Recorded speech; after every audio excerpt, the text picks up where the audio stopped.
നല്ല അടിപൊളി ആക്ഷൻസും അതിനൊത്ത സ്ക്രീൻ പ്ലേയും ഗംഭീര പെർഫോമൻസും പിന്നെ അവിടെ എവിടെയായിട്ട് ചില ട്വിസ്റ്റ് ആൻഡ് ടേൺസും ഒക്കെ ഉള്ള ഒരു നല്ല സിനിമ കാണാനാണ് നിങ്ങൾ ആഗ്രഹിക്കുന്നതെന്നുണ്ടെങ്കിൽ ഈ സിനിമ നിങ്ങൾക്കുള്ളതാണ്. പറഞ്ഞു വരുന്നത് 2024 റിലീസായ ദ ഫാൾ ഗൈ എന്ന സിനിമയെ പറ്റിയാണ്. നമ്മുടെ റയാനും എമിലിയും രണ്ടുപേരും അടിപൊളി പേരാണ്. അത് ഈ സിനിമയിൽ മൊത്തം കാണാനുണ്ട്. സ്റ്റാർട്ട് ടു എൻഡ് വളരെ രസകരമായിട്ട് വളരെ രസകരമായിട്ട് എടുത്തിരിക്കുന്ന പക്ക എൻഗേജിംഗ് ആയിട്ടുള്ളൊരു പടമാണ്. കണ്ടിട്ടില്ലാത്തവർ ഉറപ്പായും കണ്ടു നോക്കാൻ ശ്രമിക്കുക. സിനിമയിലെ ആക്ഷൻ സീനുകൾ, ആക്ഷൻസ്, ഫൈറ്റ്സ് ഇതൊന്നും ചെയ്യുന്നത് നായകനോ നായികയോ ആയിരിക്കത്തില്ല. ഒരു 80% കേസുകളിലും സ്റ്റണ്ട് ആർട്ടിസ്റ്റുകളായിരിക്കും ഈ ആക്ഷൻസ് ഒക്കെ ചെയ്യുക. നമ്മുടെ ടോം ക്രൂസിനെ പോലെയുള്ള ചില ആക്ടേഴ്സിന്റെ കേസിലൊഴികെ ബാക്കി ഒരുവിധപ്പെട്ട എല്ലായിടത്തും സ്റ്റണ്ട് ആക്ടേഴ്സ് നല്ല പണിയെടുക്കുന്നുണ്ട്, കഷ്ടപ്പെടുന്നുണ്ട്. അങ്ങനെ സിനിമയ്ക്ക് പുറകിൽ കഷ്ടപ്പെടുന്ന ഒരു സ്റ്റണ്ട് ആർട്ടിസ്റ്റാണ് നമ്മുടെ ഹീറോ കോൾട്ട് സീവേഴ്സ്. ആൻഡ് ഇത് നമ്മുടെ ഹീറോയിൻ ജോഡി. ഇപ്പോൾ ഒരു ക്യാമറ ഓപ്പറേറ്ററാണ്, ഭാവിയിൽ വലിയൊരു ഡയറക്ടർ ആവാൻ ആഗ്രഹിക്കുന്നു. കോൾട്ടും ജോഡിയും അഗാധ പ്രേമത്തിലാണ്. ഇരുവരും അവരുടെ ജോലി എൻജോയ് ചെയ്യുന്നു. ഇവിടെ ഇവർ ഷൂട്ട് ചെയ്തുകൊണ്ടിരിക്കുന്ന സിനിമയിലെ നായകനാണ് ടോം റൈഡർ. ടോമിന്റെ സ്റ്റണ്ടബിളാണ് നമ്മുടെ ഹീറോ കോൾട്ട്. ഹോളിവുഡിലെ വലിയൊരു ആക്ഷൻ സ്റ്റാറാണ് ടോം റൈഡർ. പക്ഷേ പുള്ളിക്കാരൻ ആക്ഷൻ ഒന്നും ചെയ്യൂല, ചെയ്യുന്നത് നമ്മുടെ കോൾട്ടാണ്. കോൾട്ട് കഷ്ടപ്പെട്ട ആക്ഷൻസ് ഒക്കെ ചെയ്ത് അതെല്ലാം ഗംഭീരമാക്കുന്നു. ടോം അതിന്റെ ക്രെഡിറ്റും കൊണ്ട് പോകുന്നു. അങ്ങനെയാണ് അതെല്ലാം വർക്ക് ചെയ്യുന്നത്. അതിൽ നമുക്ക് പ്രത്യേകിച്ച് ഒന്നും ചെയ്യാൻ പറ്റത്തില്ല. അവരവരുടെ ജോലി ചെയ്യുന്നു, അതിനുള്ള പൈസ വാങ്ങുന്നു, പോകുന്നു. ഇപ്പൊ നമ്മുടെ കോൾട്ടിനെ ടോം വിളിച്ചു വരുത്തി നമ്മുടെ കോൾട്ട് ഓൾറെഡി ചെയ്ത ഒരു ആക്ഷൻ സീൻ വീണ്ടും ചെയ്യാനായിട്ട് ആവശ്യപ്പെടുവാണ്. ഫസ്റ്റ് ചെയ്തത് അത്രയ്ക്ക് അങ്ങോട്ട് ഓക്കെ ആയില്ല, കുറച്ചുകൂടെ പെർഫെക്ഷൻ വേണം അത്രേ. ബൈ ദ വേ, ഇതാണ് ഇവരുടെ പടത്തിന്റെ പ്രൊഡ്യൂസർ ഗെയിൽ.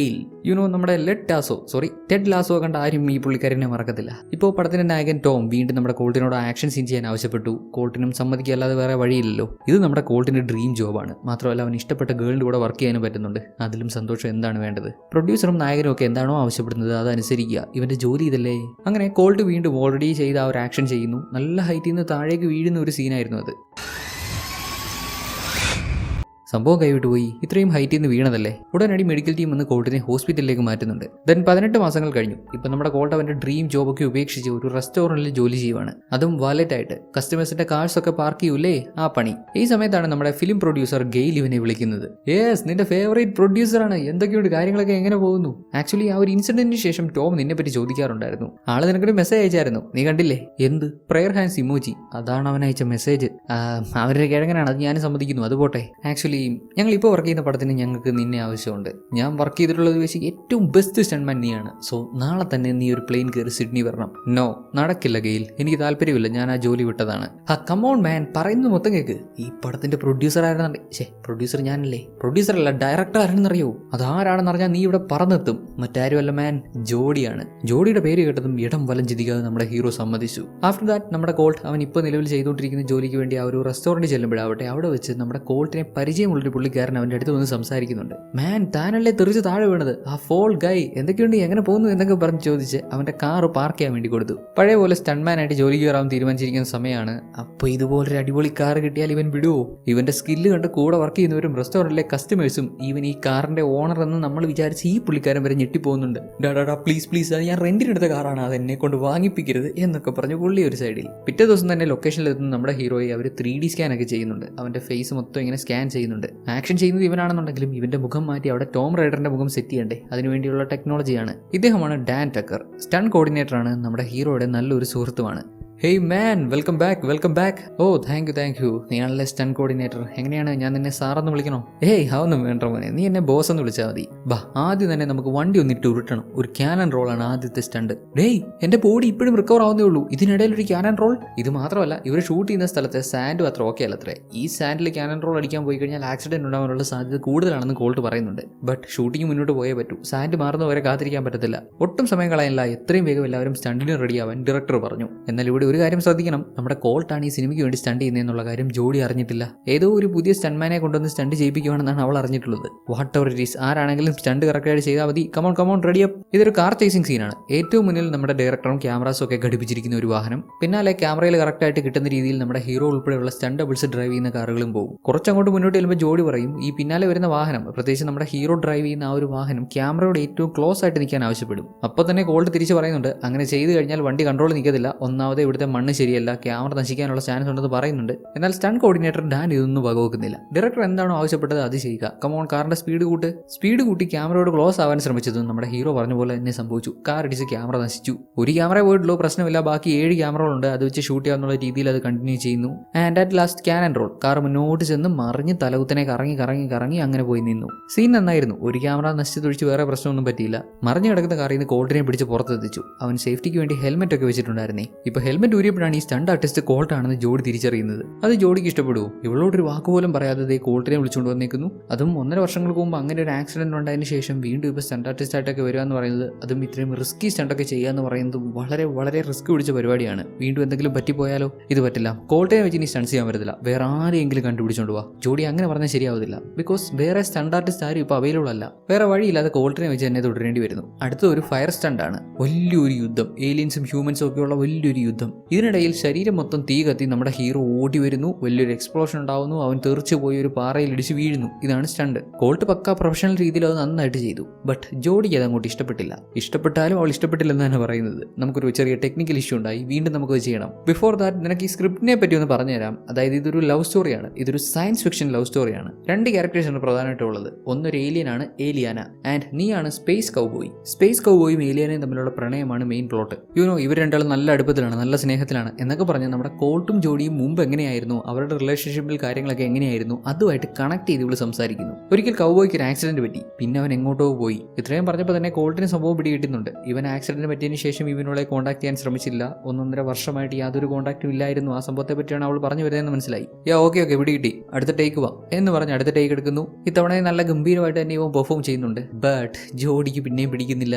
നിനക്ക് സ്റ്റോറി ഇപ്പോഴും അങ്ങോട്ട് ക്ലിയർ ആയിട്ട് മനസ്സിലായിട്ടില്ല. ഞാൻ പറഞ്ഞുതരാം. കൗബോയെ കാണാതായതിനു ശേഷം ഏലിയാന വല്ലാത്തൊരു കണ്ടീഷനിലൂടെയാണ് കടന്നുപോയത്. അവൻ അവളെ കോൺടാക്ട് ചെയ്യാൻ പറ്റുമായിരുന്നിട്ടും അവൻ അവളെ കോൺടാക്ട് ചെയ്യാൻ ശ്രമിച്ചില്ല. അവൾക്കാണെങ്കിൽ അവനെ കോൺടാക്ട് ചെയ്യാൻ പറ്റുന്നില്ല. മേ ബി കൗബോയുടെ വൈബിനൊത്ത ആൾ താനല്ലെന്ന് ഏലിയാന വിചാരിച്ചു. അവൻ തന്നെ അത്ര സീരിയസ് ആയിട്ട് കൺസിഡർ ചെയ്തിട്ടില്ല. മേ ബി അവൻ പറഞ്ഞിട്ടുള്ളതെല്ലാം കള്ളമായിരിക്കും. ഇങ്ങനെ ഓരോരോ തോന്നലുകൾ കാരണം ഏലിയാന കൗബോയെ മറക്കാൻ ശ്രമിച്ചു. മറ്റ് ഹ്യൂമൻസിനെ ഡേറ്റ് ചെയ്യാൻ തുടങ്ങി. മാറി മാറി പലരെയും ഡേറ്റ് ചെയ്തു. നിനക്കൊന്നും പറഞ്ഞാൽ മനസ്സിലാവാത്ത അത്ര എക്സ്പീരിയൻസ് ഉണ്ട് ഇപ്പോൾ അവൾക്ക്. ഇങ്ങനെയൊക്കെ സ്ക്രിപ്റ്റിൽ ഇല്ലാത്ത കാര്യങ്ങൾ പറയുന്നു. ജോഡി ഇങ്ങനെ പറഞ്ഞു കൊടുക്കുന്നത് അവളുടെ ലൈഫിൽ സംഭവിച്ച കാര്യമാണെന്ന് മനസ്സിലായിട്ടുണ്ടാവുമല്ലോ. കോൾട്ടിന് ആക്സിഡന്റ് പറ്റിയതിനു ശേഷം അവനവൻ്റെ ഈ ജോലിയെല്ലാം ഉപേക്ഷിച്ച് മറ്റൊരു ജോലിയിലേക്ക്, മറ്റൊരു ലൈഫിലേക്ക് തന്നെ മാറിപ്പോയി. ഇവളെ കോൺടാക്ട് ചെയ്യാനോ കാര്യങ്ങൾ പറയാനോ ഒന്നും ശ്രമിച്ചില്ല. ഇവൾക്കതിൽ നല്ല വിഷമമുണ്ട്. അത്രത്തോളം ഇവളവനെ ഇഷ്ടപ്പെട്ടിരുന്നു. ഇപ്പോൾ കുറേ നാളുകൾക്ക് ശേഷം, 1.5 വർഷത്തിന് ശേഷം വീണ്ടും സ്റ്റണ്ടബിളായിട്ട് മുന്നിൽ വന്നു ഇവൾക്ക് ഇഷ്ടപ്പെടുവോ? അതുകൊണ്ട് പിന്നെയും അവൻ്റെ ശരീരത്തിൽ തീ കത്തിച്ച്, ശരീരത്തല്ല അവൻ്റെ ഡ്രസ്സിൽ തീ കത്തിച്ച് ആ ഒരു ഷോട്ട് വീണ്ടും എടുത്ത് വീണ്ടും ശരിയായില്ല, കുറേ കഥ കൂടെ പറയാനുണ്ടെന്നൊക്കെ പറഞ്ഞ് ഇവളുടെ ലൈഫിൽ സംഭവിച്ച കാര്യങ്ങളൊക്കെ ഇങ്ങനെ ആ സ്റ്റോറിയുമായിട്ട് മിക്സ് ചെയ്ത് പറയുന്നു. വീണ്ടും ടേക്ക് പോയി, പിന്നെയും ശരിയായില്ലെന്ന് പറഞ്ഞ്. അല്ല കോൾട്ടെ, ഈ സ്പേസ് കൗബോയ്ക്ക് എന്തെങ്കിലും ഏലിയാനോട് തുറന്നു പറയാനായിട്ടുണ്ടാവോ? നിനക്കെന്താ തോന്നുന്നേ? അവൻ എന്തായിരിക്കും പറയാനുള്ളത്? ചോദ്യം കോൾട്ടിനോടാണ്. കോൾട്ടിന് എന്താണ് ഇത്രയും നാൾ ഇവളെ കോൺടാക്ട് ചെയ്യാതിരുന്നതിന്റെ റീസൺ പറയാനുള്ളതെന്ന്. എനിക്ക് മനസ്സിലായി. ഈ സ്പേസ് കൗബോയും ഏലിയാനയും പ്രൈവറ്റ് ആയിട്ട് സംസാരിച്ചാൽ പോരെ? ഇല്ല, അത് പറ്റില്ല. പ്രൈവറ്റ് കോൺവെർസേഷൻ ഒന്നും പറ്റത്തില്ല. അത് പിന്നെ ഒരാളോട് വളരെ ഇമ്പോർട്ടൻ്റ് ആയിട്ടുള്ള കുറച്ച് കാര്യങ്ങൾ പറയാനുണ്ട്. അത്ര പ്രധാനപ്പെട്ടതായതുകൊണ്ട് തന്നെ അതിനെപ്പറ്റി കാര്യമായിട്ട് ചിന്തിച്ച് തീരുമാനമെടുത്തപ്പോഴേക്കും അതെല്ലാം കുളവായി. പിന്നെ പറയാൻ പറ്റാത്തൊരവസ്ഥയായി. കോൾട്ട് ഇങ്ങനെ പറഞ്ഞതും ഇവന്റെ അടുത്തിരുന്ന ഏലിയനായിട്ട് ആക്ട് ചെയ്യുന്ന ഒരു പുള്ളിക്കാരൻ മൈക്ക് വാങ്ങി, ഇവൻ പറയുന്നത് എനിക്ക് മനസ്സിലായി, എനിക്കും ഇങ്ങനൊരു സിറ്റുവേഷൻ ഉണ്ടായിട്ടുണ്ട്. ആക്ച്വലി ഞാൻ എൻ്റെ ഭാര്യയുടെ സിസ്റ്ററുമായിട്ട് പ്രണയത്തിലായപ്പോഴായിരുന്നു അത്. മൈക്ക് കൊടുത്താടാ. അതിനിടയ്ക്ക് അവൻ്റെ അവിഹിതം. ആക്ച്വലി ഞാൻ പറയാൻ വന്നത്, സ്പേസ് കൗബോയ് പിന്നെ അങ്ങോട്ടുള്ള അവൻ്റെ ലൈഫിൽ ടോട്ടൽ റിഗ്രറ്റിലാണ് ജീവിച്ചിട്ടുള്ളത്. വീണ്ടും എല്ലാം പഴയ പോലെ ആക്കാനോ അവളെ കാണാനോ ഒരു അവസരം കിട്ടില്ലെന്ന് അവൻ വിചാരിച്ചു. കാരണം അവൻ ഒരുപാട് താമസിച്ചിരുന്നു, ഒരുപാട് ലേറ്റ് ആയിരുന്നു. മേ ബി അവളെല്ലാം മറന്ന് മൂവ് ഓൺ ചെയ്തിട്ടുണ്ടാവുമെന്ന് അവൻ കരുതി. ഇങ്ങനെ ഇപ്പോൾ കോൾട്ട് ഓപ്പണായിട്ട് സംസാരിച്ചതും ജോഡിക്ക് സമാധാനമായി. ഹോണസ്റ്റ് ആയിട്ടുള്ള മറുപടി കേട്ടതും അവളും ഓക്കെ ആയി. വീണ്ടും ഇവന്റെ മേത്ത് തീ കത്തിച്ച് അവനെ കൊണ്ട് പിന്നെയും ഷോട്ട് എടുപ്പിച്ച് ബുദ്ധിമുട്ടിക്കുന്നില്ല. ലാസ്റ്റ് ആയിട്ട് ഒരു തവണ ഷോട്ട് എടുത്തു. ഇത്തവണയും മുമ്പ് ചെയ്ത പോലെ നല്ല പെർഫെക്റ്റ് ആയിട്ട് നമ്മുടെ ഹീറോ അത് ഡീൽ ചെയ്തു. ഷൂട്ടൊക്കെ തീർന്ന് വൈകുന്നേരം രാത്രി സമയമായപ്പോഴേക്കും പ്രൊഡ്യൂസറിനെ കാണാനായിട്ട് പുള്ളിക്കാരുടെ ക്യാരവാനിലേക്ക് ചെല്ലുന്നുണ്ട്. ഗെയിൽ ഈ ഫിലിമിന് വേണ്ടി നമ്മുടെ ഹീറോയെ വിളിച്ചപ്പോൾ ഇവനെ തെറ്റിദ്ധരിപ്പിക്കുന്ന രീതിയിലാണ് പുള്ളിക്കാരി സംസാരിച്ചത്. അതായത് സിനിമയുടെ ഡയറക്ടറായ ജോഡി തന്നെ നമ്മുടെ ഹീറോ ഇവിടെ വന്ന് വർക്ക് ചെയ്യണമെന്ന് ആവശ്യപ്പെട്ടു അല്ലെങ്കിൽ ആഗ്രഹിക്കുന്നു എന്നുള്ള രീതിയിലായിരുന്നു പുള്ളിക്കാരുടെ സംസാരം. സത്യം പറഞ്ഞാൽ ജോഡി അങ്ങനെ ആവശ്യപ്പെട്ടിരുന്നേ ഇല്ല. കോൾട്ട് അതൊക്കെ നമുക്ക് പിന്നെ സംസാരിക്കാം. ഇപ്പം അതിനേക്കാളും പ്രധാനപ്പെട്ട ഒരു പ്രശ്നമുണ്ട്. ആക്ച്വലി നമ്മുടെ സിനിമയുടെ നായകനെ കാണാനില്ല കേട്ടോ. എന്തോന്ന്? എങ്ങനെ? ടോം മിസ്സിംഗ് ആണ്. അവനിപ്പോൾ എവിടെയാണെന്ന് ഒരു ഐഡിയയും ഇല്ല. അവനെ കണ്ടുപിടിക്കണം. നിന്നെ കൊണ്ട് അവനെ കണ്ടുപിടിക്കാൻ പറ്റും. ആ ഒരു ഉദ്ദേശം കൂടെ വെച്ചിട്ടാണ് ഞാൻ പോലീസിനെ അറിയിക്കേ. നോ പോലീസിനെ ഇൻവോൾവ് ചെയ്യാനേ പറ്റില്ല. പോലീസ് വന്നാൽ സ്റ്റുഡിയോ ഈ ഫിലിമിന്റെ പ്രൊഡക്ഷൻ തന്നെ നിർത്തും. അത്ര എക്സ്ട്രീം വരെ ഒന്നും പോകാതെ നീ ഇതൊന്നും ഡീൽ ചെയ്യാൻ പറ്റുമോ? ടോമിനെ നിനക്കറിയാലോ, എവിടെന്നെങ്കിലും അവനെ ഒന്ന് കണ്ടുപിടിച്ചോണ്ട് പോവാ. എനിക്കിവിടെ വിശ്വസിക്കാൻ പറ്റുന്നതായിട്ട് നീ മാത്രമേ ഉള്ളൂ. ഇൻ കേസ് ടോമിനെ നമുക്ക് കണ്ടുപിടിക്കാൻ പറ്റിയില്ലെങ്കിൽ ഇത് അഫക്ട് ചെയ്യാൻ പോകുന്നത് ജോഡിയാണ്. അവളുടെ ആദ്യത്തെ മൂവി തന്നെ അവസാനത്തെ മൂവി ആവും. കെയിൽ ഗെയിൽ ഇങ്ങനെ പറഞ്ഞതോടെ നമ്മുടെ ഹീറോയ്ക്ക് സമ്മതിക്കേണ്ടി വരുന്നു, ജോഡിക്ക് വേണ്ടി. ജോഡിയുടെ ഫസ്റ്റ് മൂവിയാണിത്, അത് നല്ല രീതിയിൽ നടക്കുന്നത് ഇവന്റെ കൂടെ ആവശ്യമാണ്. അങ്ങനെ ടോമിനെ കണ്ടുപിടിക്കാൻ വേണ്ടി അവന്റെ ലോഫ്റ്റ് ഹൗസിന്റെ ഡീറ്റെയിൽസ് ഒക്കെ ഈ പുള്ളിക്കാരി ഇവന് പറഞ്ഞു കൊടുക്കുന്നുണ്ട്. അങ്ങനെ ടോമിനെ അന്വേഷിച്ച് പോകാൻ ഒരു വണ്ടി റെന്റിനെടുത്തു. വാഹനം ഓൺ ചെയ്തപ്പോൾ അതിൽ ടൈലർ സ്വിഫ്റ്റിന്റെ ഒരു സോങ്ങും പ്ലേ ആവുന്നുണ്ട്. സോങ് കേട്ടതോടെ ഇവന്റെ പഴയകാല ഓർമ്മകളിലേക്ക് പോവാണ്. നമ്മുടെ ജോഡിയുടെ ഒപ്പം വളരെ സന്തോഷമായിട്ട് അവർ ചെലവഴിച്ചിരുന്ന നിമിഷങ്ങളിലേക്ക് പോവുകയാണ്. ലൈക്ക് അന്ന് ഇവർ എത്ര ഹാപ്പി ആയിരുന്നു, ആ കാര്യങ്ങളൊക്കെ ഓർത്ത് ഇപ്പം അത് കിട്ടുന്നില്ലോ, ആ ഒരു വൈബ് മിസ്സായല്ലോ എന്നുള്ള കാര്യമൊക്കെ ഓർത്ത് ചെറുതായിട്ട് അവന്റെ കണ്ണൊക്കെ നിറഞ്ഞ് അങ്ങനെ ഒരു കണ്ടീഷനിലാവുന്നുണ്ട്. അതുവഴി തന്നെ ജോഡി ഇവന്റെ കണ്ണിങ്ങനെ നിറഞ്ഞിരിക്കുന്നൊക്കെ കണ്ടിട്ട് എന്താ സംഭവം എന്നൊക്കെ ചോദിച്ച് ഇവനോട് സംസാരിക്കുന്നു. ഇപ്പൊ ജോഡി ഈ ഫിലിമിന്റെ ഡയറക്ടറാണ്. മുമ്പ് ഉണ്ടായിരുന്നതിൻ്റെ കൂട്ട് മുമ്പ് ഉള്ള ഒരു ക്യാമറ അസിസ്റ്റന്റ് ആയിരുന്ന ആ ഒരു ടൈമിൽ ഇവരുടെ റിലേഷൻഷിപ്പ് കൊണ്ടുപോയതിൻ്റെ കൂട്ടി ഇപ്പോൾ കൊണ്ടുപോകാൻ പറ്റത്തില്ല. ജോഡിക്ക് ഒരുപാട് ജോലികൾ ചെയ്യാനുണ്ട്, നല്ല തിരക്കായിരിക്കും. അതുകൊണ്ട് തന്നെ ഇതെല്ലാം കൂടി ഇങ്ങനെ മിക്സ് ആക്കാൻ പറ്റത്തില്ല. അതുകൊണ്ട് തന്നെ ഒരു പ്രൊഫഷണൽ രീതിയിൽ മാനേജ് ചെയ്യാമെന്ന് അവൾ പറഞ്ഞു. നമ്മുടെ ഹീറോയും സമ്മതിച്ചു. ഇവന്റെ വർക്കിൽ ഇവൻ പക്കാ പ്രൊഫഷണലാണ്, എല്ലാം നല്ല അടിപൊളിയായിട്ട് ചെയ്യും. ദെൻ നേരെ നമ്മുടെ ടോമിന്റെ ലോഫ്റ്റ് ഹൗസിലേക്ക് അവിടെ ചെന്ന് അകത്ത് കയറി എന്തെങ്കിലും ഒരു ലീഡ് കിട്ടുമോ, അവൻ എവിടെയാണെന്ന് കണ്ടുപിടിക്കാൻ പറ്റുമോ എന്ന് പറഞ്ഞ് അവിടെ സെർച്ച് ചെയ്യുന്നു. ടോം വീട്ടിലേക്ക് ഇല്ലെന്ന് തോന്നുന്നു. ഇവിടെ നോക്കുമ്പോൾ കുറേ കാര്യങ്ങൾ ഇങ്ങനെ എഴുതി ഒരുപാട് സ്റ്റിക്കേഴ്സ് അവിടെ ഇവിടെയൊക്കെ ഒട്ടിച്ച് വെച്ചിട്ടുണ്ട്. ടോമിന് എപ്പോഴെങ്കിലുമൊക്കെ എന്തെങ്കിലും തോന്നും, അതൊക്കെ അവൻ ഇങ്ങനെ സ്റ്റിക്കേഴ്സിൽ എഴുതി ഒട്ടിച്ച് വെക്കും. അങ്ങനെ നമ്മുടെ കോൾട്ടിന് ഇപ്പോൾ കോഫി കുടിക്കണമെന്ന് തോന്നി. ഇവിടുത്തെ കോഫി മെഷീനിൽ കോഫി എടുത്തുകൊണ്ടിരിക്കുന്ന സമയത്ത് ദേ ഒരു പെണ്ണ് വന്ന് ഇവനെ അറ്റാക്ക് ചെയ്യുന്നു. അതായത് ഒരു വലിയ വാൾ വെച്ചിട്ട് ഇവനെ വെട്ടാൻ വരുവാണ്. ഇവൻ ഒഴിഞ്ഞു മാറി പോകുന്നതിനനുസരിച്ച് പുള്ളിക്കാരി ഇവന്റെ പുറകെ ഓടി വന്ന് എങ്ങനെങ്കിലും ഇവനെ വെട്ടി വീഴ്ത്താൻ നോക്കുന്നു. അല്ല ഇത് ആരാണ്, എന്താണ് സംഭവം? ഇത് ടോമിന്റെ വീടല്ലേ? നീ ആരാണ്, എന്താണ് ഇതൊക്കെ? എന്റെ പേര് ഇഗ്ഗി സ്റ്റാർ, മെറ്റൽ സ്റ്റോമിലെ ഹീറോയിനാണ്. നമ്മുടെ ജോഡി ഇപ്പോൾ ഡയറക്ട് ചെയ്യുന്ന പടത്തിന്റെ പേരാണ് മെറ്റൽ സ്റ്റോം. അതിലെ മെയിൻ ഹീറോയിനാണ് ഈ പുള്ളിക്കാരി ആൻഡ് നമ്മുടെ ടോമിന്റെ ഗേൾ ഫ്രണ്ട് കൂടിയാണ്. ഇത്രയും മാത്രം പറഞ്ഞിട്ട് ഈ പുള്ളിക്കാരി പിന്നെ ഇവനെ അറ്റാക്ക് ചെയ്യാൻ വരുമ്പോൾ വെയിറ്റ് നമ്മൾ രണ്ടും ഒരേ പടത്തിലാണ് വർക്ക് ചെയ്യുന്നത്. നോ നിന്നെ ഞാൻ കണ്ടിട്ടില്ലല്ലോ എന്നും പറഞ്ഞ് പിന്നെയും വാളും വീശിക്കൊണ്ട് വരുന്നു. അത്യാവശ്യം തരക്കേടില്ലാത്ത ഒരു ഇടി നമ്മുടെ ഹീറോയ്ക്ക് കൊടുക്കുന്നുണ്ട്. ഇടി കൊണ്ടതോടെ അവന്റെ സ്വഭാവം മാറി. അവൾ കൊണ്ടുവന്ന വാള് ഭിത്തിയിൽ കുത്തിക്കയറ്റി ലോക്ക് ചെയ്തിട്ട് അവളെ തള്ളി താഴെയിട്ടു. പിന്നെ ഇത് ശരിക്കുള്ള വാളൊന്നുമല്ല, ഇത് വെറും പ്രോപ്പാണ്, സിനിമയ്ക്കൊക്കെ യൂസ് ചെയ്യുന്നത്. അറ്റ് ലാസ്റ്റ് ഇവൻ ടോമിനെ അന്വേഷിച്ചാണ് ഇങ്ങോട്ട് വന്നത്. 2-3 ദിവസമായിട്ട് അവനെ കാണാനില്ല, അവനെ കണ്ടുപിടിക്കണം എന്നൊക്കെ പറഞ്ഞപ്പോൾ ഇവൾക്കും ഏതാണ്ടൊക്കെ വിശ്വാസമാകുന്നു. ഇനി പറ എവിടെ പോയാൽ അവനെ കണ്ടുപിടിക്കാൻ പറ്റും?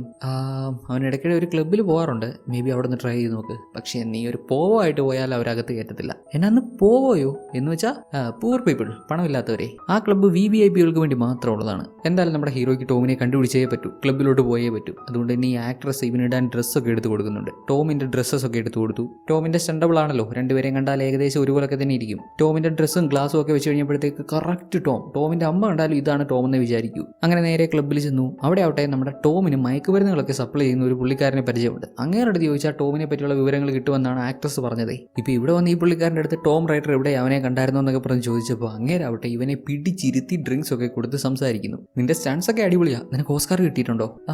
ആക്ച്വലി നോ, സ്റ്റണ്ടിന് ഓസ്കാർ ഒന്നും കിട്ടൂല. ഓക്കെ, എന്നാ പിന്നെ വാഴ്ത്തപ്പെടാത്ത നായകന്മാർക്ക് വേണ്ടി എന്നൊക്കെ പറഞ്ഞ് ഡ്രിങ്ക്സ് ഇങ്ങനെ നീട്ടും. നമ്മുടെ ഹീറോയും ഓക്കെ വി ഡിസേർവ് ദാറ്റ് എന്നും പറഞ്ഞ് ആ ഡ്രിങ്ക്സ് എടുത്ത് കുടിച്ചു. അതിലവന്മാരെന്തോ പൊടി ചേർത്തിട്ടുണ്ടായിരുന്നു. പിന്നെ നമ്മുടെ ഹീറോയ്ക്ക് ഒരുമാതിരി കാർട്ടൂണിഷ് പടം കാണുന്ന പോലെയാണ് എല്ലാം കാണുന്നത്. ഇവന്മാരെ നമ്മുടെ ഹീറോയെ പ്രതീക്ഷിച്ചിരിക്കുവാരെന്ന് തോന്നുന്നു. കോൾട്ടിനെ മയക്കി മറ്റൊരു ഹോട്ടലിലേക്ക് മാറ്റാനാണ് പ്ലാൻ. കാര്യങ്ങൾ ഇങ്ങനെയൊക്കെയാണെന്ന് മനസ്സിലായതും നേരാവണ്ണം ഒന്നും കാണാൻ പറ്റാത്ത അവസ്ഥയാണെങ്കിലും നമ്മുടെ ഹീറോ അടി തുടങ്ങി. നൈസ്, റീസെന്റ് കണ്ടതിൽ one of the best fight സീനാണിത്. ആ ഡ്രിങ്ക്സ് കഴിച്ച് ഒരുമാതിരി കിളി പറഞ്ഞ അവസ്ഥയിലായതുകൊണ്ട് ഓരോ അടിക്കും പൊടി പറക്കണ പോലെയാണ് കോൾട്ടിന് ഫീൽ ചെയ്യുന്നത്. പണിവാളി തന്റെ ആളുകളൊക്കെ അടിമേടിക്കുന്നത് കണ്ട് മയക്കുമരുന്ന് സപ്ലൈ ചെയ്യുന്ന ആ പുള്ളിക്കാരൻ അവിടെ നിന്ന് ഓടി രക്ഷപ്പെടാൻ ശ്രമിക്കുന്നുണ്ട്. നമ്മുടെ കോൾട്ട് വിടുവോ? ഓടിച്ചെന്ന് അവൻ രക്ഷപ്പെടാൻ ശ്രമിക്കുന്ന ടാക്സിക്കാരന്റെ മുകളിൽ എടുത്തു ചാടി അങ്ങനെ അവനെ പിടിച്ച് സത്യം പറഞ്ഞാൽ എവിടെ ടോം എന്നൊക്കെ പറഞ്ഞ് ചോദിക്കുമ്പോൾ പ്ലീസ് മാൻ എന്നെ തല്ലല്ലേ, നിനക്ക് പൊടി നൽകി തരാൻ അവന്മാര് പറഞ്ഞു, അതുകൊണ്ട് മാത്രം ചെയ്തതാ. വാട്ട്, ആരാണ് അവന്മാര്? അത് നീ അന്വേഷിക്കുന്ന ടോം റൈഡറിന്റെ സെക്യൂരിറ്റി കാര്യങ്ങളൊക്കെ നോക്കുന്ന ഒരാളുണ്ട്, അങ്ങേര് പറഞ്ഞിട്ടാ. ഇടയ്ക്കിടെ അവരെന്റെ അടുത്തുനിന്ന് സാധനം മേടിക്കാറുണ്ട്, പെൻഡൽട്ടൺ ഹോട്ടലിലേക്ക് കൊടുത്തു വിടും, അത്ര മാത്രമേ എനിക്കറിയൂ. ഓക്കെ ഏത് റൂം? ഇടേ എനിക്ക് അറിയില്ലടേ, അത് നീ പോയി കെവിനോട് ചോദിക്ക്. കെവിനോ? Yes, KEVIN. നിന്നോട് കെവിന്റെ സ്പെല്ലിംഗ് അല്ലേ ചോദിച്ചത്? ആരാണ് കെവിൻ, എന്താണ് സംഭവം? നീ ആ ഹോട്ടലിൽ ചെന്നാൽ മതി, കെവിൻ വന്നോളും. അവന്റെ അടുത്ത് ഫ്രൂട്ട് പ്ലേറ്റ് ഉണ്ടോ എന്ന് ചോദിക്കുക, അവൻ കീ കൊണ്ടുതരും, അതൊരു കോഡാണ്. Okay good. ഒരു മിനിറ്റ്, നീ എനിക്ക് തന്ന ഈ സാധനത്തിന്റെ കിക്ക് എപ്പോൾ മാറും? അത് നീ യൂണിക്കോൺസിനെ കാണുന്നത് എപ്പോൾ ഇല്ലാതാവുന്നോ അപ്പോൾ മാറിക്കോളും. എന്നാ നീ യൂണിക്കോൺസാ എന്ന ബട്ടിലെ ഹീറോ ഒന്ന് തിരിഞ്ഞു നോക്കുമ്പോൾ ദൈവന്റെ അടുത്തായിട്ടൊരു യൂണിക്കോൺ നിൽക്കുന്നു. അയ്യോ പണ്ടറടങ്ങാൻ ഒട്ടും സമയമില്ല, എത്രയും പെട്ടെന്ന് ആ റൈറ്ററിനെ കണ്ടുപിടിച്ചേ പറ്റൂ. എന്തായാലും നേരെ ആ ഹോട്ടലിലേക്ക് ചെന്നു. അവിടെ ചെന്ന് കെവിൻ എവിടെയെന്ന് പറഞ്ഞ് ചോദിക്കുമ്പോൾ സാർ കെവിൻ ഒരു ബ്രേക്കിലാണ്, കുറച്ച് താമസം ഉണ്ടെന്നൊക്കെ പറഞ്ഞ് അവരിങ്ങനെ പറയുന്ന സമയത്താണ് നമ്മുടെ ഹീറോയിൻ അങ്ങോട്ട് വരുന്നത്. ഇതൊരു വലിയ ഹോട്ടലാണേ, സിനിമാക്കാർ കുറെ ആളുകൾ ഇവിടെ താമസിക്കുന്നുണ്ട്. എന്താ കോൾട്ടിത്? എന്താ നിന്റെ മുഖത്ത് ചോര? ഹായ് ജോഡി, നീ നല്ല സുന്ദരിയായിരിക്കുന്നല്ലോ. അല്ല നിനക്ക് എന്താ പറ്റി, എന്താ ഇങ്ങനെ ചോരയൊക്കെ? ഓ ജോഡി, സച്ച് എ ബ്യൂട്ടിഫുൾ ലേഡി എന്നൊക്കെ പറഞ്ഞ് അതിന്റെ കിക്കിൽ എന്തൊക്കെയോ വിളിച്ച് പറയുന്നു. സംഭവം ആൾക്ക് കുറച്ച് ബോധമുണ്ട്, എന്നാൽ അത്ര ബോധമില്ല. ഇതിന് രണ്ടിനും ഇടയ്ക്കുള്ള ഒരു കണ്ടീഷൻ. പുള്ളിക്കാരന്റെ ഉദ്ദേശം എന്താണെന്ന് അവൻ അറിയാം, പക്ഷെ എന്തൊക്കെ പറയണമെന്ന് അറിയത്തില്ല. എന്തൊക്കെയോ ഇങ്ങനെ വിളിച്ച് പറഞ്ഞു പോകുന്നു. ഗെയിൽ ഇവനെ ഇങ്ങനെ ഒരു പണി ഏൽപ്പിച്ച കാര്യം ഒരിക്കലും ജോഡി അറിയാൻ പാടില്ലല്ലോ. അവൾ അറിയാതെ വേണം എങ്ങനെയെങ്കിലും ടോമിനെ കണ്ടുപിടിക്കാൻ. അപ്പോഴേക്കും ഗെയിലും ഇങ്ങോട്ട് വരുന്നുണ്ട്. പുള്ളിക്കാരൻ നമ്മുടെ ജോഡിയോട് സംസാരിക്കാൻ വന്നതാണ്. സമയത്താണ് ആ കഥയിൽ ചെറിയ മാറ്റമൊക്കെ വേണമെന്ന് സ്റ്റുഡിയോ ആവശ്യപ്പെട്ടിരുന്നേ. സിനിമയ്ക്ക് ഒരു ഹാപ്പി എൻഡിങ് ആയിരിക്കണമെന്നാണ് പ്രൊഡക്ഷൻ സൈഡിൽ നിന്നും സ്റ്റുഡിയോ സൈഡിൽ നിന്നും പറയുന്നത്. അവരാണല്ലോ ഡിസ്ട്രിബ്യൂട്ട് ചെയ്യുന്നത്. ജോഡിക്ക് അതിനോട് അത്ര യോജിപ്പില്ല, എന്നാലും സ്റ്റുഡിയോ പറയുന്നത് കേൾക്കാതിരിക്കാനും പറ്റത്തില്ല. എന്തായാലും ആ കാര്യങ്ങളെ പറ്റിയൊക്കെ ഡിസ്കസ് ചെയ്യാനായിട്ട് ഗെയിലും ജോഡിയും അവിടുന്ന് മാറി പോകുന്നുണ്ട്. അപ്പോഴേക്കും നമ്മുടെ ഹീറോയ്ക്ക് കെവിൻ കീ കൊടുക്കുന്നുണ്ട്. കീ അല്ല, റൂം ഓപ്പൺ ചെയ്യാനുള്ള കാർഡ്. ഫസ്റ്റ് ടൈം ആ കാർഡും കൊണ്ട് ചെന്ന് ഓപ്പൺ ചെയ്യാൻ നോക്കിയിട്ട് റൂം ഓപ്പൺ ആവുന്നില്ല. ദെൻ എഗെയിൻ രണ്ടാമതൊരു കാർഡ് വാങ്ങി അത് വെച്ച് നോക്കിയിട്ടും റൂം ഓപ്പൺ ചെയ്യാൻ പറ്റുന്നില്ല.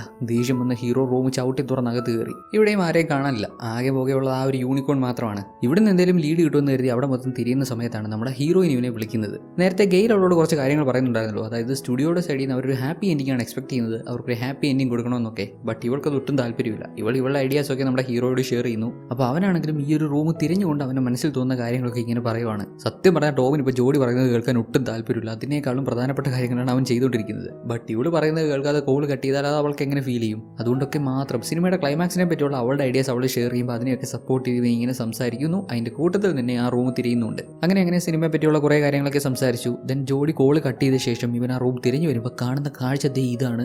ഏതോ ഒരു പുള്ളിക്കാരൻ ദേ ഇവിടെ മരിച്ചു കിടക്കുന്നു. ഉടനടി റൂമിൽ നിന്ന് പുറത്തിറങ്ങി നമ്മുടെ ഗെയിലിനെ ഫോൺ ചെയ്ത് ഇക്കാര്യമൊക്കെ പുള്ളിക്കാരോട് പറയുന്നുണ്ട്. കൂട്ടത്തിൽ അവിടെ വെച്ചിട്ടുള്ള ക്യാമറാസിലൊന്നും ഇവന്റെ മുഖം പതിയാത്ത രീതിയിൽ കോട്ട് ഉപയോഗിച്ച് ഇങ്ങനെ മറച്ച് പിടിച്ച് അവിടുന്ന് പുറത്തു പോകുന്നു. ഇതുവരെ സംഭവിച്ച കാര്യങ്ങളൊക്കെ വിശദമായിട്ട് ഗെയിലിനോട് പറഞ്ഞു. എത്ര പെട്ടെന്ന് പോലീസിനെ വിളിക്കണമെന്ന് ഇവൻ പറഞ്ഞപ്പോൾ ഗെയിൽ ആവട്ടെ നോ പോലീസ് ഒന്നും വേണ്ട, എല്ലാ കാര്യവും ഞാൻ നോക്കിക്കോളാം. ഇവ സമ്മതിക്കോ? ഒരാൾ ആ റൂമിനകത്ത് മരിച്ചു കിടക്കുവാണ്, അപ്പോഴും ഇവൾ എല്ലാ കാര്യവും നോക്കിക്കോളാം എന്ന് പറയുന്നു. പോലീസ് വരട്ടെ, അവർ കേസ് അന്വേഷിക്കട്ടെ, അങ്ങനെ പ്രതിയെ കണ്ടുപിടിക്കട്ടെ, അതല്ലേ ശരിയായിട്ടുള്ള തീരുമാനം. എന്ത് പറഞ്ഞാലും ഗെയിൽ സമ്മതിക്കുന്നില്ല. പോലീസിനെ ഇൻവോൾവ് ചെയ്യാൻ പറ്റില്ലെന്ന് പുള്ളിക്കാരി ഉറപ്പിച്ച് പറയുന്നു. കറക്റ്റ് ഈ സമയത്ത് നമ്മുടെ കോൾട്ടിന്റെ കാറിന്റെ അങ്ങോട്ട് പോലീസുകാർ വരുന്നുണ്ട്. സംഭവം അവൻ നോ പാർക്കിങ്ങിലായിരുന്നു കാർ പാർക്ക് ചെയ്തതേ. അടിപൊളി, തേടിയ വള്ളി കാലി ചുറ്റി. ഗെയിൽ പറയുന്നത് ഒന്നും വകവെക്കാതെ നമ്മുടെ ഹീറോ പോലീസിനോട് കാര്യം പറഞ്ഞു. അവർ ആ റൂമിൽ ചെന്ന് പരിശോധിച്ചപ്പോഴാവട്ടെ അവിടെ ഡെഡ് ബോഡി ഉള്ളൊരു മണ്ണാങ്കട്ടയില്ല. ഒരുപക്ഷെ ഇവന് കാണാൻ പറ്റുന്ന യൂണിക്കോൺ പോലെ തന്നെയായിരിക്കും ആ ഡെഡ് ബോഡിയും. ഇവന്റെ ഇമാജിനേഷൻസ് മാത്രമായിരിക്കും. then അടുത്ത ദിവസം വീണ്ടും ഷൂട്ടിങ്ങിന് ചെന്നു. അവിടെ ജോഡിയുടെ അടുത്ത് കാര്യങ്ങളൊക്കെ വിശദമായിട്ട് പറയാമെന്നുള്ളതാണ് ഇവന്റെ പ്ലാൻ. അവളുടെ അടുത്ത് നിന്ന് സംസാരിക്കാൻ തുടങ്ങിയപ്പോൾ അവളാണെങ്കിൽ സിനിമയെ പറ്റിയുള്ള എക്സൈറ്റ്മെന്റിൽ അതിനെ പറ്റിയുള്ള കുറേ കാര്യങ്ങളൊക്കെ സംസാരിച്ച് ടോം ഇല്ലാതെ തന്നെ ഇന്നത്തെ സീൻ ഷൂട്ട് ചെയ്യാനുള്ള ഒരു വഴി പറയുന്നുണ്ട്.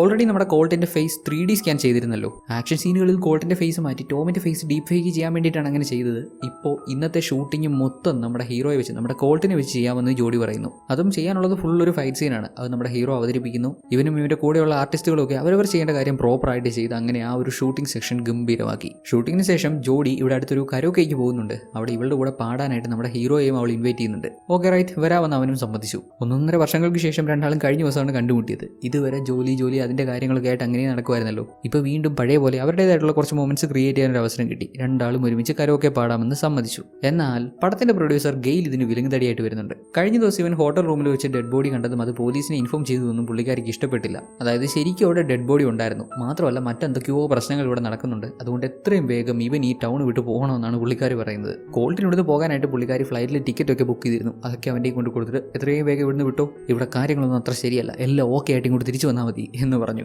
അതിനുമാതിരി വല്ലാത്ത പരിപാടിയായിപ്പോല്ലേ. ജോഡിയുമായിട്ട് ഇവന്റെ റിലേഷൻഷിപ്പ് പഴയ പോലൊക്കെ ആയി. അവൾ ഇവനെ കരോക്കേക്ക് വരെ ഇൻവൈറ്റ് ചെയ്തതാണ്. ബട്ട് അവളുടെ കൂടെ ഇന്ന് പാടാൻ പറ്റൂല.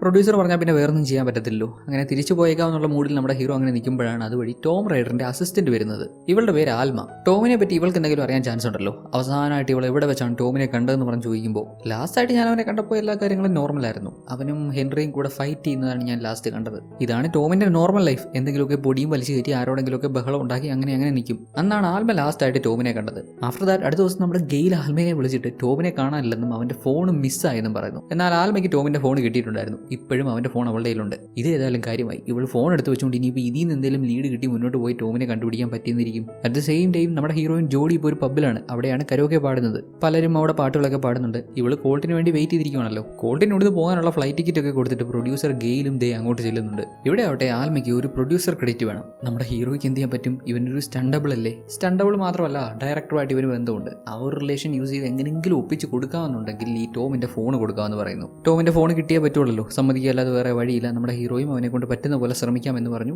ഇവൾ ഫോൺ കൊടുത്തു. എന്നാൽ ഇവൾക്ക് പാസ്വേഡ് അറിയില്ല. ഇങ്ങനെ ഇവർ ഇക്കാര്യങ്ങളൊക്കെ സംസാരിച്ചിരിക്കുമ്പോഴാവട്ടെ ദേ വേസ്റ്റ് ഒക്കെ കളക്ട് ചെയ്തുകൊണ്ട് പോകുന്ന വാഹനത്തിൽ വരുന്ന ഇവരെ രണ്ടുപേരെയും ഷോക്ക് അടിപ്പിച്ച് താഴെയിട്ട് അതിൽ നമ്മുടെ ആൽബയെ പിടിച്ചെടുത്തുകൊണ്ട് പോകുന്നുണ്ട്. നമ്മുടെ കോൾട്ട് നിലത്ത് വീണ് പോയിരുന്നെങ്കിലും ഒരു വിധത്തിൽ അവൻ എഴുന്നേറ്റ് വന്ന് ഒട്ടും സമയം കളയാതെ അവളെ രക്ഷിക്കാൻ വേണ്ടി അവളുടെ പുറകെ ചെല്ലുവാണ്. ഇവന്റെ കൂടെ ഒരു ഡോഗും ഉണ്ട്. സിനിമയ്ക്കൊക്കെ വേണ്ടി യൂസ് ചെയ്യുന്ന ഒരു ഡോഗാണ്. ഇത്രയും നാൾ ആൽമയാണ് അതിനെ മാനേജ് ചെയ്തിരുന്നത്. ഡോഗിന് നമ്മുടെ കോൾട്ടിനെയും പരിചയമുണ്ട്. ഇവൻ ആക്സിഡന്റ് ഒക്കെ പറ്റുന്നതിന് മുമ്പ് ഈ ഡോഗ് ഇവനൊക്കെ ഒരു സിനിമയിൽ വർക്ക് ചെയ്തിട്ടുണ്ട്. രണ്ടുപേരും ഒരു കാറിൽ കയറി വലിയൊരു ജമ്പ് ഒക്കെ ചെയ്ത് അങ്ങനെ മറ്റോമാരെ ചേസ് ചെയ്ത് പോവാണ്. ആൽമയെ പിടിച്ചോണ്ട് പോയ ഒരു ഉദ്ദേശം ടോമിന്റെ ഫോണാണ്. ടോമിന്റെ ഫോണിന് വേണ്ടി ഇത്ര വലിയ ബഹളവും. അപ്പോൾ എന്തൊക്കെയോ കാര്യമായിട്ടുള്ള തെളിവുകൾ ടോമിന്റെ ഫോണിലുണ്ട്. എന്നാലും നമ്മുടെ ഹീറോ ഇങ്ങനെ ചേസ് ചെയ്ത് വരുന്നത് കണ്ട് മറ്റവന്മാർ ഇവന്റെ കാറിന്റെ ഗ്ലാസ് ഒക്കെ പൊട്ടിക്കുന്നുണ്ട്. ഉടനെ കാറിനകത്തുണ്ടായിരുന്ന ഡോഗിനോട് നമ്മുടെ ഹീറോ അറ്റാക്ക് ചെയ്യാൻ പറഞ്ഞു. കണ്ടില്ലേ, ഡോഗ് ഇവന്റെ എല്ലാം കടിച്ചുകൊണ്ട് പോയി. പിന്നെ കാറൊക്കെ കളഞ്ഞ് ചാടി അമ്മമാരുടെ ട്രക്കിൽ കയറി നമ്മുടെ ഹീറോയും ഡോഗും കൂടെ വൻ fight. At the same time നമ്മുടെ ഹീറോയിന്റെ അടുത്ത് ഗെയില് ഹീറോ ഇവിടുന്ന് പോയി അവനെ ടിക്കറ്റ് കൊടുത്ത് പറഞ്ഞു വിട്ടുന്നുള്ള കാര്യമൊക്കെ പറയുന്നുണ്ട്. അവൾക്ക് ഒരുമാതിരി അങ്ങ് വിഷമമായി. ഈ പുള്ളിക്കാരി എന്ന് ടിക്കറ്റ് ഒക്കെ കൊടുത്ത് പോകാൻ പറഞ്ഞപ്പോൾ അവൻ ഉടനെ അങ്ങ് പോയോ. ജോഡിക്ക് ഇത്രയേറെ ഓപ്പൺ ആയിട്ട് സംസാരിക്കാൻ പറ്റുന്ന ഒരേ ഒരാൾ നമ്മുടെ ഹീറോ മാത്രമാണ്.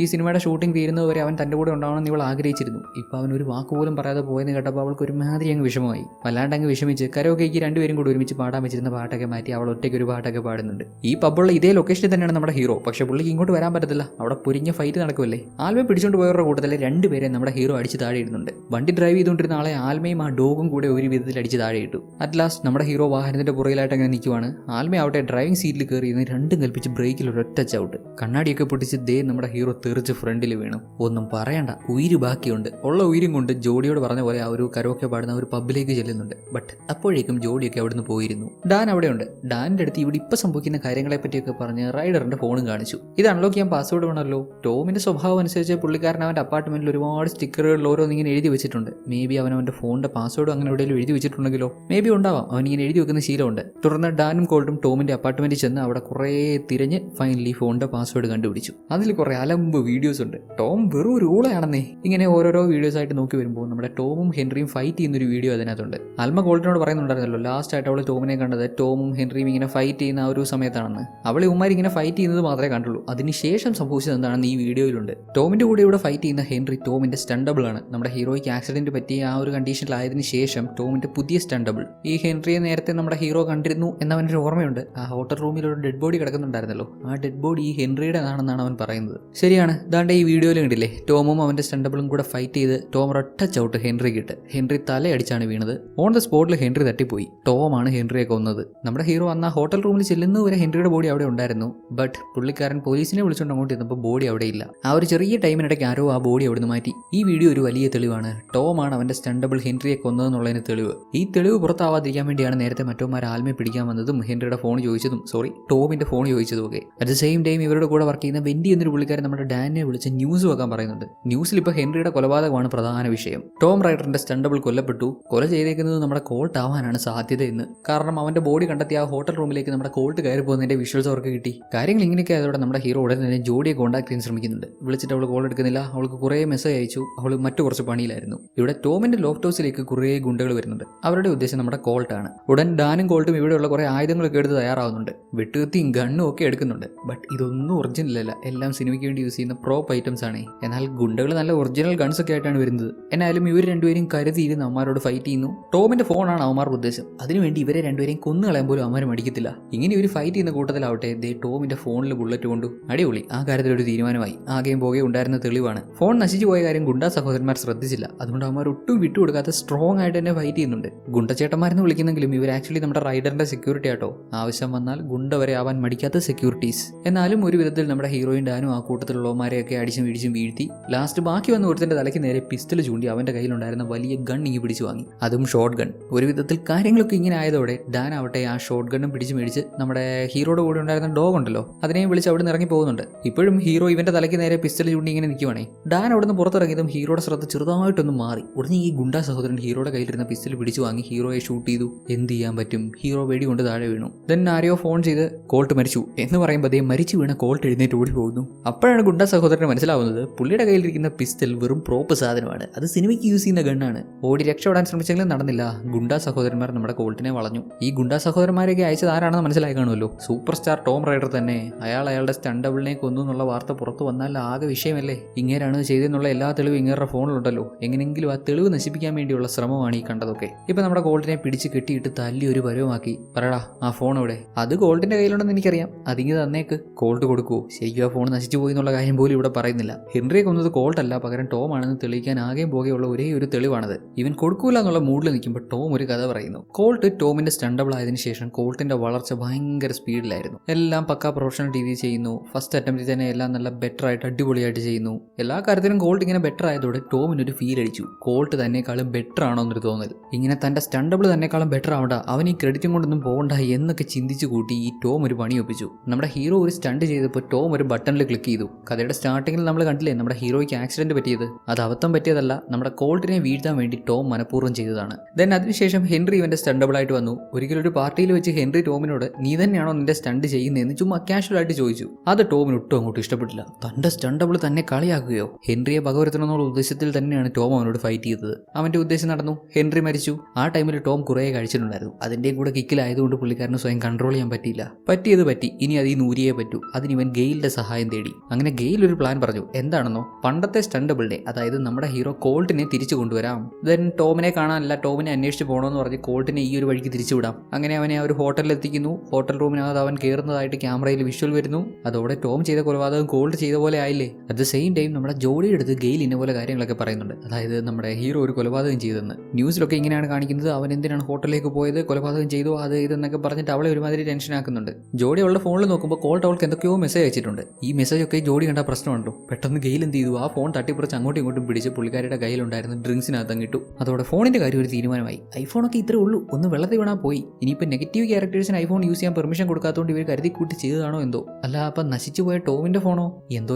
നമുക്ക് കഥയിലേക്ക് വരാം. ഇവിടെ കൊണ്ടും അവസാനിക്കുന്നില്ല ടോമിന്റെ പ്ലാൻ. ടോമിന്റെ അല്ല, ശരിക്കും ഗെയിലിന്റെ പ്ലാൻ. നമ്മുടെ കോൾട്ടിനെ 1.5 വർഷങ്ങൾക്ക് ശേഷം വീണ്ടും തിരിച്ചു കൊണ്ടുവന്നപ്പോൾ അവന്റെ ഫേസ് 3D സ്കാൻ ചെയ്യുന്നുണ്ടായിരുന്നല്ലോ. അതെന്തിനാണെന്നാൽ ടോം ഹെൻറിയെ കൊന്ന ആ വീഡിയോ ഇല്ലേ, ആ വീഡിയോയിൽ ടോമിന്റെ ഫേസിന് പകരം അവിടെ നമ്മുടെ ഹീറോയുടെ ഫേസ് സെറ്റ് ചെയ്യണം. അതാണ് പ്രധാന ഉദ്ദേശം. അങ്ങനെ ഒരു വീഡിയോ പുറത്തു വന്നാൽ, അതായത് നമ്മുടെ കോൾട്ട് ഹെൻറിയെ ചവിട്ടി കൊല്ലുന്നതായിട്ടൊരു വീഡിയോ പുറത്തു വന്നാൽ പിന്നെ പോലീസ് കൂടുതൽ തെളിവ് അന്വേഷിച്ച് പോകത്തില്ല. ചുരുക്കം പറഞ്ഞാൽ കോൾട്ട് പെട്ടു. അവൻ എത്രയൊക്കെ എങ്ങനെയൊക്കെ വാദിച്ചെന്ന് പറഞ്ഞാലും അതിൽ നിന്ന് അവന് പുറത്തു വരാൻ പറ്റത്തില്ല. ഏറ്റവും അഡ്വാൻസ്ഡ് ആയിട്ടുള്ള ടെക്നോളജി യൂസ് ചെയ്ത് കോൾട്ടിനെ പെടുത്തി കളഞ്ഞു.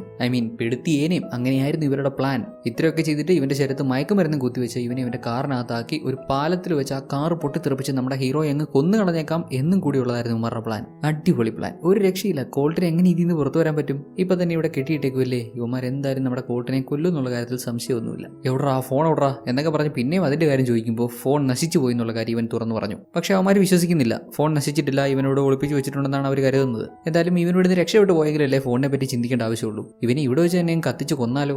That's it. അതോടെ എല്ലാം അവസാനിക്കും. കോൾട്ട് ഒരു കൊലപാതകം ചെയ്തിട്ട് സൂയിസൈഡ് ചെയ്യുന്നു എല്ലാവരും വിചാരിച്ചോളും. അതിനുവേണ്ടി കോൾട്ടിന്റെ ശരീരം മുഴുവൻ പെട്രോൾ ഒഴിക്കുന്നു. ഇവിടെ ഇവനെ സഹായിക്കാൻ ആരുമില്ല. എങ്കിലും ആരെങ്കിലും വന്നാലോ എന്നുള്ള പ്രതീക്ഷയിൽ കോൾട്ട് ഹെൽപ്പ് എന്ന് അലറി വിളിക്കുമ്പോൾ കോൾട്ടിന്റെ വായിലും അവന്മാർ പെട്രോൾ ഒഴിച്ചു. അണ്ണാക്കിൽ വരെ പെട്രോൾ ഒഴിച്ചെന്നേ. ഒരു തരത്തിൽ അത് നന്നായി എന്ന് പറയാം. അല്ല, എല്ലാ തരത്തിലും അത് നന്നായി എന്ന് പറയാം. കാരണം അവന്മാർ ഇവനെ തീ കത്തിക്കാൻ വേണ്ടി വന്നപ്പോൾ വായിലുണ്ടായിരുന്ന പെട്രോൾ തീക്ക് നേരെ ഇവൻ ഊതി. ഈ ഗുണ്ട സഹോദരന്മാരെ ഒരു കാര്യം, ജിമ്മിൽ പോയി മസിലൊക്കെ കയറ്റി വെക്കുന്നേ ഉള്ളൂ, തലക്കകത്തൊന്നുമില്ല. കിട്ടിയ ഗ്യാപ്പിൽ നമ്മുടെ ഹീറോ അവന്മാരെയൊക്കെ അടിച്ചിട്ട് അവിടെ ഉണ്ടായിരുന്ന ഒരു സ്പീഡ് ബോട്ടിൽ ചാടി കയറി അങ്ങനെ രക്ഷപ്പെടാൻ ശ്രമിക്കുന്നു. ഗുണ്ടച്ചേട്ടന്മാരും പിന്നാലെ വരുന്നുണ്ട്. എന്നാലും അവരുടെ കണ്ണ് വെട്ടിച്ച് കുറച്ചധികം ദൂരം അവരിൽ നിന്ന് മാറാൻ ഇവനെ കൊണ്ട് സാധിക്കുന്നു. ആ സമയത്ത് നമ്മുടെ ജോഡിയെ വിളിച്ച് എന്തുകൊണ്ടാണ് ഇവൻ ആക്സിഡന്റ് ആയതിനു ശേഷം ഏതാണ്ട് 1.5 വർഷത്തോളം അവളെ കോൺടാക്ട് ചെയ്യാൻ ശ്രമിക്കാതിരുന്നത് എന്ന് പറയുന്നുണ്ട്. ബിക്കോസ് കോൾട്ടിന് അവൻ്റെ ഒരു ഫെയിലിയർ ആണെന്ന് ഫീൽ ചെയ്തത്രേ. അവൻ ഏറ്റവും അധികം ഇഷ്ടപ്പെട്ട ജോലിയാണ് അതെന്നൊക്കെ പറയുന്നുണ്ടായിരുന്നല്ലോ. അങ്ങനെ ഒരു ജോലിക്കിടയിൽ ഇങ്ങനെ ഒരു ആക്സിഡന്റ് പറ്റിയത് ഇവന്റെ മിസ്റ്റേക്ക് അല്ലാന്ന് ഇവന് നല്ല ബോധമുണ്ട്. എന്നാലും തന്നെ പോലെ ഒരു പ്രൊഫഷണൽ, അല്ലെങ്കിൽ താൻ ഇത്രയധികം ആത്മാർത്ഥമായിട്ട് ഇത്രയധികം ഇഷ്ടപ്പെട്ട് ചെയ്യുന്ന ജോലിയിൽ അങ്ങനെ ഒരു ആക്സിഡന്റ് പറ്റിയപ്പോൾ ഇവൻ ആകെ അങ്ങ് തകർന്നു പോയി. ഇന്നേ വരെ ഏതൊരു ആക്ഷൻ സീൻ നമ്മുടെ കോൾട്ട് ചെയ്താലും അത് കഴിയുമ്പോൾ പുള്ളിക്കാരനൊരു തംസപ്പ് കാണിക്കും. അതിനർത്ഥം അവൻ ഓക്കെയാണ്, അവന് പ്രശ്നങ്ങളൊന്നുമില്ല എന്നാണ്. പക്ഷെ ശരിക്കും അങ്ങനെയല്ല. ഏതൊരു സീൻ ചെയ്യുമ്പോഴും അതിൻ്റെതായിട്ടുള്ള പെയിൻ ഉണ്ടാവാറുണ്ട്. സ്റ്റിൽ താൻ ഓക്കെയാണ്, താൻ അടുത്ത ടാസ്ക് ചെയ്യാൻ തയ്യാറാണെന്നുള്ളൊരു സൂചന പോലെ അവൻ എപ്പോഴും തംസപ്പ് കാണിച്ചിരുന്നു. അതങ്ങ് ശീലിച്ചു പോയിരുന്നു. ഇപ്പോൾ ഇങ്ങനെയുള്ള കാര്യങ്ങളൊക്കെ ഓണസ്റ്റ് ആയിട്ട് അവളുടെ അടുത്ത് തുറന്നു പറയുന്നു. 1.5 വർഷം ഇവളെ കോൺടാക്ട് ചെയ്യാൻ തോന്നിയില്ല. ആ സമയത്തൊക്കെ ഇവൻ ഒരുപാട് വിഷമിച്ചിരുന്നു. അത്രയേറെ ഇവൻ ജോഡിയെ ഇഷ്ടപ്പെട്ടിരുന്നു. ജോഡിയിൽ നിന്ന് അകന്ന് നിൽക്കുന്ന അവൻ ഒരുപാട് വിഷമം ഉണ്ടാക്കുന്ന കാര്യമാണെന്നൊക്കെ ഓപ്പൺ ആയിട്ട് തുറന്നു പറയുന്നുണ്ട്. ഇപ്പോൾ എന്തുകൊണ്ടാണ് ഇങ്ങനെയുള്ള തുറന്നു പറച്ചില്ലെന്നോ? കാരണം ഗുണ്ടച്ചേട്ടന്മാർ പുറകെയുണ്ട്. ഇപ്പോഴും ഇവിടുന്ന് പൂർണ്ണമായി രക്ഷപ്പെടാൻ സാധിച്ചിട്ടില്ല.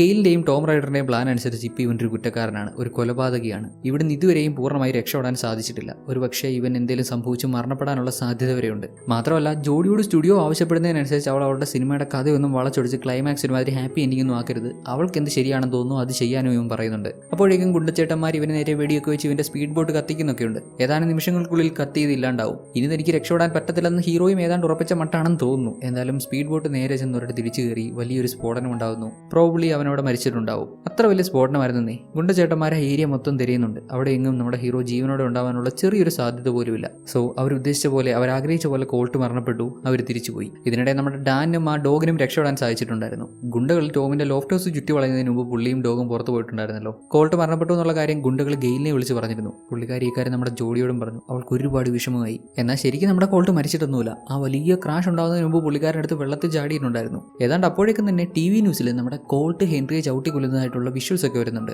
ഒരുപക്ഷെ ടോം ബുള്ളറ്റ് ഇറങ്ങി നശിച്ചു പോയി അങ്ങനെ ആ ഫോൺ കണ്ടുപിടിച്ച് അതിലുള്ള ആ വീഡിയോ റിക്കവർ ചെയ്തെടുത്തിട്ടുണ്ടാവും. ഇപ്പൊ എല്ലാവരും വിചാരിക്കുന്നത് നമ്മുടെ ഹീറോ ആണ് ഹെൻറിയെ കൊന്നതെന്നാണ്. അതിന് ക്ലിയർ ആയിട്ടുള്ള എവിഡൻസും ഉണ്ടല്ലോ. ദെൻ അടുത്ത ദിവസം ദിവസം നമ്മുടെ ഹീറോയിൻ ജോഡി ഇപ്പോൾ ആകെ വിഷമത്തിലാണ്, പ്രോപ്പറായിട്ട് വർക്ക് ചെയ്യാനൊന്നും പറ്റുന്നില്ല. ഇപ്പോൾ തന്നെ TV ന്യൂസിൽ കോൾട്ട് മരണപ്പെട്ടു, ആ ഒരു എക്സ്പ്ലോഷൻ ഉണ്ടായി കോൾട്ട് മരണപ്പെട്ടു എന്ന് പറയുന്ന ആ ഒരു വാർത്ത ഇങ്ങനെ തുടർച്ചയായിട്ട് കണ്ടുകൊണ്ടിരിക്കുകയാണ്. അന്നേരം തന്നെ ഇവളുടെ സിനിമയിലുള്ള ഏലിയൻസിന്റെ കോസ്റ്റ്യൂം ഒക്കെ ഇതിൽ ചെയ്തോ ഒരാൾ ഇങ്ങോട്ട് കയറി വന്നു. ഇവളുടെ പുറകിലൂടെ വന്ന് അവളെ ഇങ്ങനെ ടച്ച് ചെയ്തതും പെട്ടെന്ന് പുള്ളിക്കാരി അങ്ങ് ഷോക്കായി പോയി. ഷോക്കായി എന്ന് മാത്രമല്ല, അവിടെ ഉണ്ടായിരുന്ന സാധനങ്ങളൊക്കെ എടുത്ത് ഏലിയൻ കോസ്റ്റ്യൂമിൽ വന്ന് ഇങ്ങനെ ആടി ചോദിക്കും ഒരു വരവാക്കുന്നുണ്ട്. എന്ത് ചെയ്തിട്ടും ജോഡിയോട് പിടിച്ചിരിക്കാൻ പറ്റുന്നില്ല. ഒടുക്കം കൈയും കാലും ഒക്കെ പിടിച്ച് ഒരു വിധത്തിൽ ആ മാസ്ക് മാറ്റി. കോൾട്ടായിരുന്നു അത്. വലിയ സ്റ്റാൻഡ് ആർട്ടിസ്റ്റ് ആണെന്നൊന്നും പറഞ്ഞിട്ട് കാര്യമില്ല.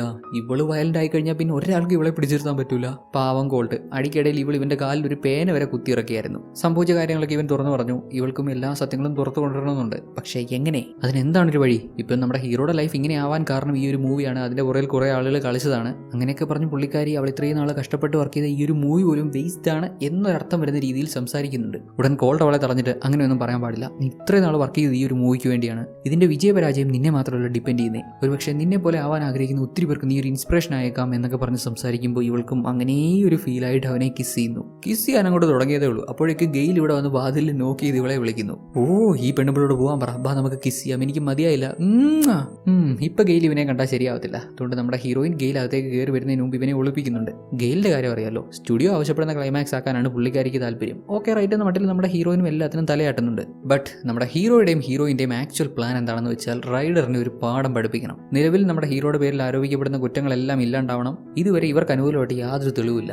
എന്നാൽ തെളിവ് ഉണ്ടാക്കണം. ഈ സിനിമയുടെ ഷൂട്ടിംഗ് സെറ്റിൽ വെച്ച് തന്നെ അങ്ങനെ തെളിവ് ഉണ്ടാക്കിയെടുക്കണമെന്ന് അവർ തീരുമാനിക്കുന്നു. തുടർന്ന് സിനിമയുടെ ഷൂട്ടിംഗ് ഒക്കെ തീർന്നു കഴിഞ്ഞിട്ടും ഇനിയും ഒരു സീൻ കൂടെ ഷൂട്ട് ചെയ്യാനുണ്ട്. അത് റൈഡർ ഒരു കാറിനകത്തിരിക്കുന്ന സീനാണ്. ജസ്റ്റ് ഒരു ബ്ലൂ സ്ക്രീൻ സെറ്റപ്പ് ആണെന്നൊക്കെ പറഞ്ഞിട്ട് പുള്ളിക്കാരനെ കൊണ്ട് സമ്മതിപ്പിക്കുന്നുണ്ട്. ഗ്രീൻ സ്ക്രീൻ ബ്ലൂ സ്ക്രീൻ സംഭവം മനസ്സിലായല്ലോ. VFX ചെയ്യാമെന്നൊക്കെ പറഞ്ഞ് അങ്ങനെ കൊണ്ട് സമ്മതിപ്പിച്ചു. അല്ലാതെ അങ്ങനെ റിയൽ ആയിട്ട് ഫൈറ്റ് ഒന്നും ചെയ്യത്തില്ല. മനസ്സിലായി കാണുമല്ലോ, ഇത് നമ്മുടെ ഹീറോയുടെയും ഹീറോയിന്റെയും പ്ലാൻ ആണ്. റൈഡറിനെ ഇവർ ഷൂട്ട് ചെയ്യാൻ വേണ്ടി കയറ്റിയിരുന്ന വാഹനത്തിന്റെ ഡ്രൈവിംഗ് സീറ്റിൽ നമ്മുടെ ഹീറോ വന്നു. ബ്ലൂ സ്ക്രീൻ ആണ്, VFX ആണെന്നൊക്കെ പറഞ്ഞ് പറ്റിച്ചിട്ട് ശരിക്കും വാഹനം ജമ്പ് ചെയ്യിപ്പിച്ച് ഒരു പോക്ക് പോകുന്നു. ടോമിന്റെ കഷ്ടകാലം. അവന്റെ കയ്യിൽ ഇവർ വിലം കിട്ടിയിട്ടുണ്ടായിരുന്നു. അവനാണെങ്കിൽ ഇപ്പോൾ ഒന്നും ചെയ്യാൻ പറ്റാത്ത അവസ്ഥയും. ടോമിനിട്ടുള്ള പണിയാണെന്ന് അറിഞ്ഞതും പുള്ളിക്കാരന്റെ സെക്യൂരിറ്റീസ് പുറകെ അവരുടെ കാറിൽ പോകുന്നുണ്ട്. എന്നാൽ അവന്മാർക്കിട്ടുള്ള പണിയും നമ്മുടെ ജോഡി പ്ലാൻ ചെയ്തിട്ടുണ്ടായിരുന്നു. അവന്മാരെയൊക്കെ പുകച്ച് കളഞ്ഞു. സിനിമയിലെ സ്റ്റൺസിന് യൂസ് ചെയ്യുന്ന പ്രോപ്പ് എക്സ്പ്ലോസീവ്സ് ഇല്ലേ, അങ്ങനെയുള്ളതൊക്കെ ഇട്ട് പൊട്ടിച്ച് ആകെ മൊത്തം പുകയാക്കി ഒന്നും കാണാൻ പറ്റാത്ത സീനാക്കി അവരുടെ കാറൊക്കെ ഇടിപ്പിച്ച് അങ്ങനെ അവന്മാരെ തടഞ്ഞു നിർത്തി. സംഭവം ഇത് ടോമിനിട്ടുള്ള പണിയാണെങ്കിലും ജോഡി ഈ കാര്യങ്ങളെല്ലാം ഷൂട്ട് ചെയ്യുന്നുണ്ട്. നേരത്തെ തന്നെ പ്ലാൻ ചെയ്ത് പലയിടങ്ങളിലും ക്യാമറാസ് ഒക്കെ സെറ്റ് ചെയ്ത് വെച്ചിരുന്നു. അതിവേഗത്തിൽ കാർ ജമ്പ് ചെയ്യിക്കാനുള്ള ഉദ്ദേശത്തിൽ ഇങ്ങനെ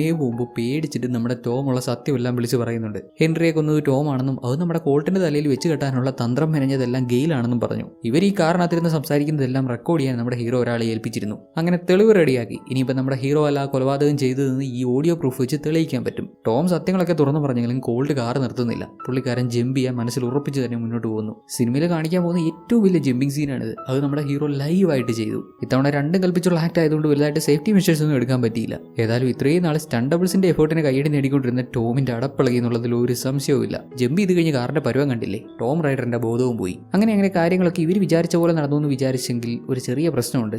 ഗെയിൽ ഇപ്പോഴും പുറത്തുണ്ട്. ടോമും നമ്മുടെ ഹീറോയും കുറച്ചു മുമ്പ് ആ കാറിൽ വെച്ച് സംസാരിച്ചത് മാത്രമാണ് ആകെയും പോകെ ഇവർക്കുള്ള തെളിവ്. അത് മനസ്സിലാക്കിയ ഗെയിലാവട്ടെ ആ ഓഡിയോ റെക്കോർഡ് ചെയ്ത് ആ ടെക്നീഷ്യനെ അടിച്ച് താഴെയിട്ട് ആ ഓഡിയോ ഫയലും എടുത്ത് തടയാൻ നോക്കിയ നമ്മുടെ ഹീറോയിനെയും മറികടന്ന് ഹെലികോപ്റ്ററിൽ രക്ഷപ്പെടാൻ ശ്രമിക്കുവാണ്. അറ്റ് ദ സെയിം ടൈം ടോമിന്റെ സെക്യൂരിറ്റീസും നമ്മുടെ ഡാനിന്റെ ആളുകളും തമ്മിൽ ഫൈറ്റിലാവുന്നുണ്ട്. സെക്യൂരിറ്റീസ് ഒക്കെ ഇവർക്ക് എന്ത്, സിനിമയ്ക്ക് വേണ്ടി അതിസാഹസികമായി സ്റ്റണ്ട് ചെയ്യുന്നവരല്ലേ ഇവര്. ടോമിന്റെ സെക്യൂരിറ്റി ടീമിനുള്ള എല്ലാ എണ്ണത്തിനും ശരിക്കും പഞ്ഞിക്കിടുന്നുണ്ട്. അപ്പോഴേക്കും ബോധം വന്ന ടോം റൈഡർ നമ്മുടെ ഗെയിലിന്റെ കൂടെ ഹെലികോപ്റ്ററിൽ കയറി ആ എവിഡൻസുമായിട്ട് അവിടുന്ന് രക്ഷപ്പെടാൻ ശ്രമിക്കുവാണ്. അവരെ അങ്ങനെ അങ്ങ് പോകാൻ അനുവദിക്കാൻ പറ്റൂ? ഇത്രയും കഷ്ടപ്പെട്ട് തെളിവുണ്ടാക്കിയിട്ട് അങ്ങനെ അങ്ങ് പോയാൽ അങ്ങനെ നമ്മുടെ ഹീറോയിനും കൂടെ ക്യാമറ വെഹിക്കിൾ യൂസ് ചെയ്ത് ഉയർന്നു വരുന്ന ഹെലികോപ്റ്ററിലേക്ക് എങ്ങനെയെങ്കിലും ജമ്പ് ചെയ്യാൻ ശ്രമിക്കുന്നു. ആസ് എ ഡയറക്ടർ എങ്ങനെ ജമ്പ് ചെയ്യണം, ഏത് രീതിയിൽ പോകണം എന്നുള്ള കാര്യങ്ങളൊക്കെ ജോഡി പ്ലാൻ ചെയ്തു. നമ്മുടെ ഹീറോയിൻ കറക്റ്റ് ആയിട്ട് അതുപോലെ അങ്ങ് ചെയ്തു. ഉയർന്നു വന്ന ഹെലികോപ്റ്ററിൽ ചാടി പിടിച്ച് വലിഞ്ഞ് മുകളിൽ കയറി അങ്ങനെ ഹെലികോപ്റ്ററിൽ വെച്ച്, അതും എയറിൽ നിൽക്കുന്ന ഹെലികോപ്റ്ററിൽ വെച്ച് രണ്ടുപേരും തമ്മിൽ പൊരിഞ്ഞാടി. ഇവരുടെ ഒരു ഗണ്ണുണ്ട്, അത് വെച്ച് അവനെ ഷൂട്ട് ചെയ്യാനുള്ള ശ്രമമാണ്. ഇവരോട് രണ്ടുപേരോടും ഈ ഒരു കണ്ടീഷനിൽ നിന്ന് ഫൈറ്റ് ചെയ്ത് ഒരു പോയിന്റിൽ വീണുപോയി എന്ന് തോന്നിച്ചെങ്കിലും ഒരു വിധത്തിൽ വീണ്ടും പിടിച്ച് വലിഞ്ഞു കയറി.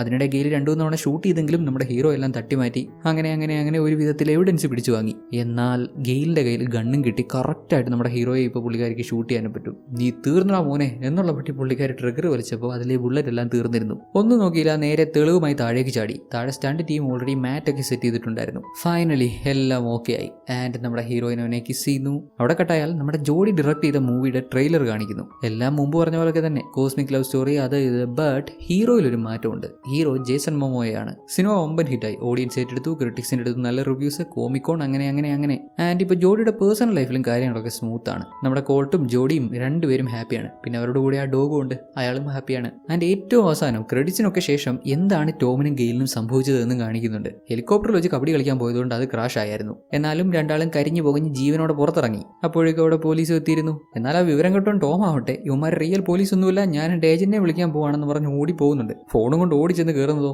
മൊബൈൽ ഫോണും റേഡിയോസും ഒന്നും യൂസ് ചെയ്യാൻ പാടില്ലാത്ത പലയിടത്തായിട്ട് പൈറോ ബോംബ്സ് ഒക്കെ സെറ്റ് ചെയ്തേക്കുന്ന സെറ്റിലേക്ക്.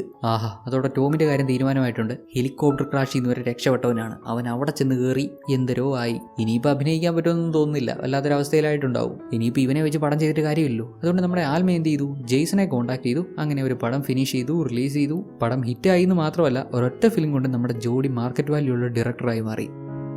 സോ ഗൈസ്, എങ്ങനെയുണ്ടായിരുന്ന സിനിമ? ഒപ്പീനിയൻസ് ഒക്കെ കമൻറ്റ് ചെയ്തറിയിക്കൂ. ആൻഡ് സബ്സ്ക്രൈബ് ചെയ്തിട്ടില്ലാത്തവരൊക്കെ സബ്സ്ക്രൈബ് ചെയ്യൂ. ഇങ്ങനെയുള്ള കഥകൾ കേൾക്കാൻ താല്പര്യമുള്ളവരിലേക്ക്. അങ്ങനെ നിങ്ങൾക്കറിയാവുന്ന ഫ്രണ്ട്സ് ഫാമിലിയൊക്കെ ഉണ്ടെങ്കിൽ ചുമ്മാ വീഡിയോസ് ഒന്ന് ഷെയർ ചെയ്ത് കൊടുത്തു നോക്കൂ. അവർക്കും ഇഷ്ടപ്പെട്ടാലോ.